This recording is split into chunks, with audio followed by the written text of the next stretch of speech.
The unexpected arrival. The command deck of the Imperial dreadnought Eternal Glory hummed with activity as officers monitored screens showing the vast expanse of space at the edge of the Kildarian Empire. High Commander Zorax, his scaled skin shimmering under the blue light of the holographic displays, stood with his four arms clasped behind his back, observing his crew with satisfaction. The Kildarian Empire had expanded across 17 star systems over the past 3 centuries, absorbing lesser species into their dominion through what they called protective integration. Today's mission was routine, another primitive colony world to be brought under Imperial protection. Status report, Zorax commanded, his voice resonating through the chamber. Lieutenant Vexra, a young officer with promise, looked up from her station. All systems optimal, High Commander. The fleet is in formation. Target planet's orbital defenses consist of only basic satellites and a small station, nothing that can withstand even our smallest vessels. Zorax nodded. The humans of Colony Terra Nova were known to be resourceful but technologically limited. Their colony had been established only 23 years ago, and according to Imperial intelligence, Earth's technology was at least 2 centuries behind Kildarian capabilities.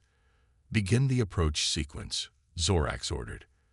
Prepare the diplomatic transmission informing them of their new protected status. High Commander. The urgent voice of Sensor Officer Krell cut through the calm atmosphere. Anomalous energy spike detected at coordinates 227 to 800 and 93,104. Zorax turned, his expression darkening. Specify. Unknown, sir. It's unlike anything in our database. Some kind of spatial distortion. The main view screen shifted to show a section of empty space. Suddenly, a swirling blue vortex appeared, expanding rapidly. From within the vortex emerged a vessel of unfamiliar design, sleek, dark, and bristling with what appeared to be weapon systems.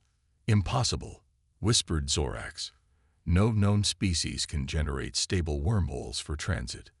Scans indicate it's human, Krell reported, his voice betraying his disbelief. That cannot be correct, Zorax responded, leaning forward. Humans lack the technology for interstellar travel beyond their rudimentary fusion drives. The alien ship was indeed smaller than the Kildarian dreadnoughts that possessed an elegant predatory design.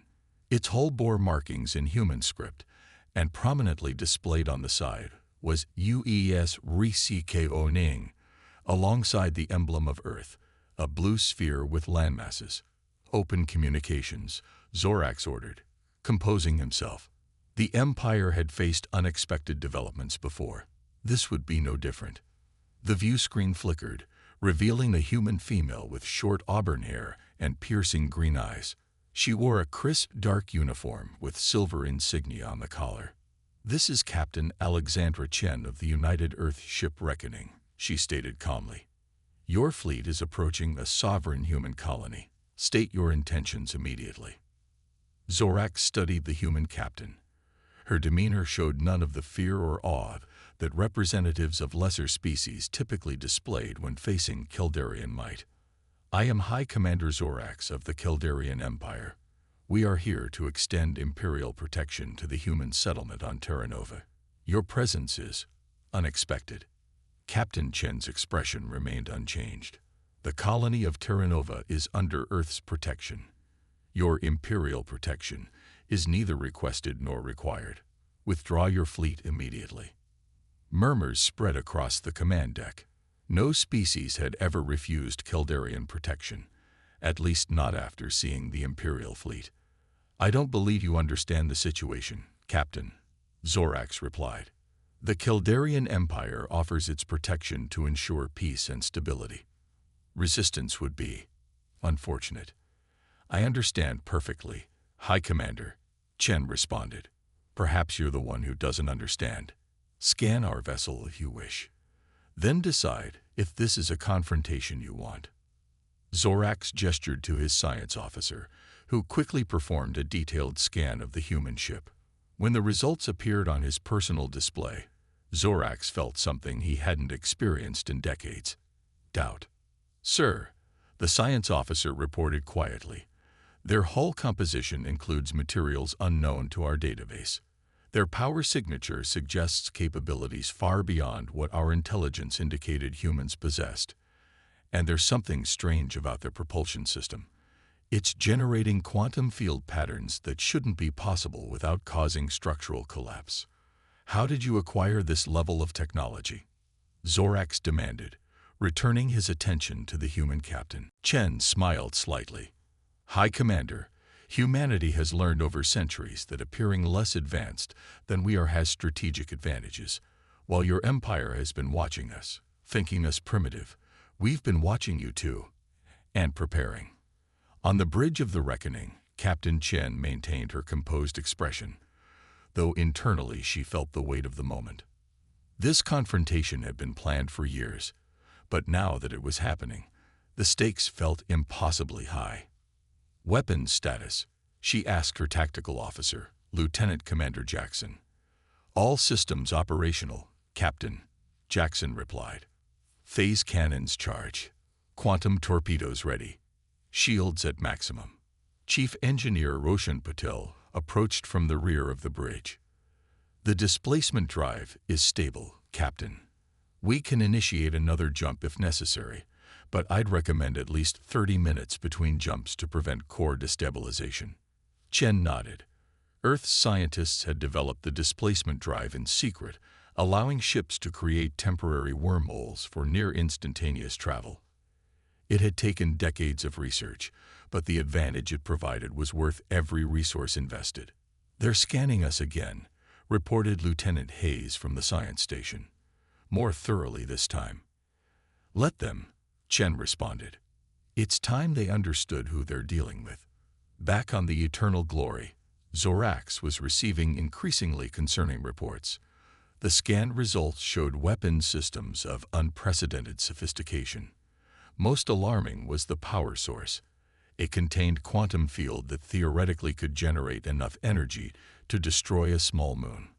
"High Commander," his strategic advisor whispered, "if their technological capabilities match these readings, and if they have more ships with similar capabilities."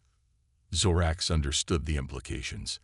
The Kildarian Empire had expanded unchallenged for so long that the idea of facing a technological equal, or superior, was almost inconceivable. "You have 1 hour to withdraw your fleet beyond the outer boundary of this system," Captain Chen stated firmly. "This is not a negotiation. You think one ship can stand against an Imperial fleet?" Zorax challenged, though with less confidence than before. "Who said we have only one ship?" Chen replied. As if on cue, 3 more spatial distortions appeared at different points around the system. From each emerged another vessel of similar design to the Reckoning.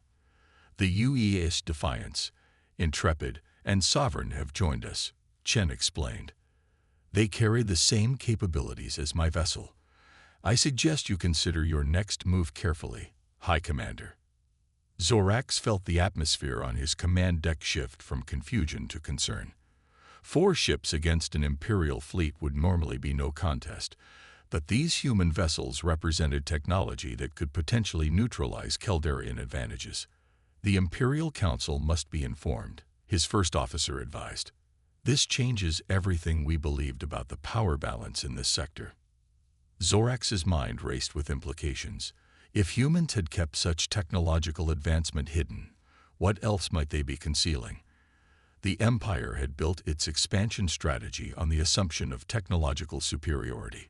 If that advantage was gone, "Captain Chen," Zorax said finally, "I propose we establish diplomatic communications. Clearly there is much our empire needs to learn about humanity." "I'm glad you see reason, High Commander," Chen responded. "We're transmitting coordinates for a neutral meeting point. Your ship and 1 escort will be permitted. The rest of your fleet must maintain its current position." After the transmission ended, Zorax turned to his officers. "Contact Imperial Command immediately. Priority Alpha. And prepare my shuttle for diplomatic engagement." As Zorax left the command deck, he couldn't shake the feeling that this encounter marked the beginning of a new era for the Kildarian Empire. one where they were no longer the unchallenged power in the galaxy. On the reckoning, Captain Chen allowed herself a moment of relief. The first phase of Operation Revelation had succeeded. After decades of preparation, humanity had finally shown its true capabilities to one of the galaxy's dominant powers. "Well played, Captain," her XO, Commander Diana Reyes commented. "They took the bait." "This is just the beginning," Chen replied, watching the Keldarian fleet on the tactical display. "Now comes the hard part, convincing them that cooperation is better than conflict." As the human ships maintained their defensive formation around Terranova, the message was being transmitted across Earth's secret network of colonies and outposts. The era of hiding was over. Humanity had stepped onto the galactic stage. The game had changed forever. The turning point. Admiral Ilara Vos stared out the viewport of Orbital Station Arcturus, Earth's most classified military installation. Hidden within the asteroid belt of the Sol system, Arcturus had been the nerve center of humanity's covert advancement program for the past 40 years. "How's it going out there?" she asked, not turning from the viewport. General Marcus Torres approached, offering a datapad. "Captain Chen reports the Keldarians have agreed to diplomatic talks. Their high commander seems appropriately rattled." Ilara took the datapad, scanning the report. "Phase 1 complete, then. And the other targets?" "The Intrepid has reached the Orion cluster. The Valiant is positioned near the Centauri border, all according to plan." Ilara nodded. "After a century of being underestimated, it's almost difficult to reveal our hand." The Admiral remembered when Earth's leaders had first discovered they weren't alone in the galaxy. It had been a monitoring probe, alien in design, discovered near Jupiter in 2078. Instead of announcing the find, Earth's unified government had made a crucial decision: learn everything possible while revealing nothing. "The deception protocol was the right choice," Torres said, as if reading her thoughts. "We'd have been annexed like all the others if we'd shown our true progress." For decades, Earth had maintained a careful facade. When alien observers came, they saw a planet still struggling with climate challenges and energy limitations. They saw modest space stations and colonies that used outdated propulsion systems. What they didn't see were the hidden facilities beneath lunar craters, the quantum computing arrays in underground bunkers, and the displacement drive research conducted in pocket dimensions. "Let's hope the gamble pays off," Ilara responded, "because there's no going back now." Meanwhile, on Terranova, Captain Chen stood in the colony's administrative center, now converted to a diplomatic meeting space. The room was deliberately designed to balance between impressive and functional, showing humanity's capabilities without appearing ostentatious. Governor Elena Diaz, the civilian administrator of Terranova, reviewed the proposed terms on her tablet. "They won't like these conditions, Alexandra." "They're not supposed to," Chen replied, adjusting her formal uniform. "But they're reasonable given the circumstances. The Keldarians need to understand that the rules have changed." The doors slid open, and High Commander Zorax entered, flanked by 2 advisors. The Keldarian's posture was rigid, his 4 eyes scanning the room with careful assessment. "Welcome to Terranova, High Commander," Governor Diaz greeted, stepping forward. "I'm Governor Elena Diaz, civilian administrator of this colony." "Your hospitality is noted," Zorax replied stiffly. "Though I must say, Governor, your species has many secrets." "Not secrets," Diaz corrected smoothly. "Strategic information management. Please, be seated." As they settled around the oval table, Chen observed the alien commander. Despite his controlled demeanor, subtle signs indicated stress: the rapid blinking of his secondary eyes, the tension in his lower arms. "Let me be direct," Zorax began. "Our scans indicate technological capabilities far beyond what our intelligence suggested humans possessed. This discrepancy requires explanation." Chen exchanged a glance with Diaz before responding. "Earth has been aware of galactic powers like the Keldarian Empire for over a century. We observe your protective integration of 17 systems. We noted how species that revealed advanced technology too quickly became targets for immediate occupation rather than gradual assimilation. So you deliberately concealed your progress, Zorax concluded. We call it the Deception Protocol, Chen confirmed. While appearing primitive, we studied quantum mechanics, developed displacement drive technology, and established colonies throughout this sector, all while maintaining the illusion of limited capability. Zorax's upper right hand tightened into a fist. The Kildarian Empire does not appreciate being deceived, and humanity does not appreciate being underestimated, Dias countered, or being targeted for protection we never requested. Chen activated a holographic display showing the current positions of Earth's fleet. As we speak, human vessels are positioned at strategic points throughout this sector. Colony Terra Nova is merely one of 23 human settlements, most unknown to your intelligence services. The information clearly disturbed Zorax, who conferred quietly with his advisors before speaking again. What are your demands?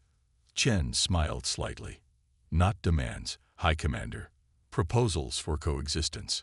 She outlined the terms: recognition of human sovereignty over all current and future colonies, a non-aggression pact, and the establishment of a neutral trade zone. In return, she concluded, we offer technological exchange in non-military sectors and support against the Draconian Collective. This last point caused Zorax to straighten in surprise. You know of the Draconians. We've been monitoring their expansion on your eastern border, Chen confirmed. Their hive consciousness makes them difficult to negotiate with. We believe they represent a greater threat to galactic stability than your empire. Aboard the Imperial Council vessel Dominion, Supreme Chancellor Telavos received High Commander Zorax's report with growing concern. The chamber fell silent as the transmission ended. This changes everything, stated Councillor Grimm, the eldest member of the Imperial Council. If humans have achieved displacement technology and quantum weaponry, and concealed it so effectively, added Strategic Director Krell, our entire assessment of potential threats requires immediate revision. Chancellor Telavos rose from her seat, her elongated form towering over the other councillors. The question before us is clear. Do we accept these terms and recognize humanity as an equal power, or do we challenge them? The military advisor, General Draz, displayed a simulation showing potential conflict outcomes. Based on the scanned data from the human vessels, direct confrontation would result in unacceptable casualties, even if we emerged victorious. Their quantum weapons could potentially destabilize planetary cores. How could we have missed this? Demanded Councillor Vex. Our observation posts on Earth's moon should have detected such advancement. Director Krell looked embarrassed. It appears the observation post itself was compromised. What we believed were direct feeds were actually carefully crafted simulations provided by human intelligence services. The revelation sent shockwaves through the council chamber. Not only had humans developed advanced technology in secret, but they had also manipulated the Empire's intelligence gathering for decades. After hours of debate, Chancellor Telavos made her decision. We will accept the human terms for now. Simultaneously, we will accelerate our own technological development and reassess our expansion strategies. The era of easy conquest is over. Back on Terra Nova, Captain Chen received the message from Admiral Vos. Terms accepted. Operation Revelation complete. Return to Arcturus for debriefing. Chen found Governor Dias overlooking the colony from her office window. The settlement stretched across the valley below, a testament to human perseverance on an alien world. They've accepted, Chen informed her. The treaty will be formalized within the week. Dias nodded, her expression thoughtful. So now the real work begins. Indeed, maintaining peace is always harder than establishing it. Do you think they'll honor the agreement? Dias asked. They will until they believe they can win, Chen replied honestly, which is why we must ensure that day never comes. Later that evening, as the reckoning prepared to depart, Chen recorded her final log entry. Captain's log, U.S. Reckoning. Operation Revelation has concluded successfully. After generations of careful preparation, humanity has finally revealed its true capabilities to the galactic community. The Kildarian Empire has agreed to our terms, though I harbor no illusions about their long-term intentions. This is not the end of our vigilance, but rather the beginning of a new phase. The coming decades will determine whether our galaxy sees cooperation or conflict. Earth Command believes this show of strength will deter aggression, at least temporarily. I pray they're right. The alternative would be devastating for all intelligent life. Whatever comes next, today marks the day humanity stepped out from the shadows and took its place among the stars, not as supplicants begging for protection, but as equals demanding respect. The galaxy will never be the same. As the reckoning initiated its displacement drive, creating a swirling vortex of light that would carry it instantly back to Earth, observers throughout the sector sent urgent messages to their governments. The humans have awakened, and they are far more formidable than anyone imagined. Throughout the Kildarian Empire, military academies began studying human history, particularly noting humanity's capacity for rapid adaptation and technological innovation. Special attention was paid to Earth's long history of warfare and subsequent unification. And on distant Earth, in the underground chambers of Arcturus Station, Admiral Ilara Vos examined the projection of known galactic powers, now with humanity clearly marked as a major player. Phase 2 begins tomorrow, she told her staff. Diplomatic outreach to the Arcturian Alliance and the Rigelian Confederacy. It's time we introduced ourselves properly to our other neighbors.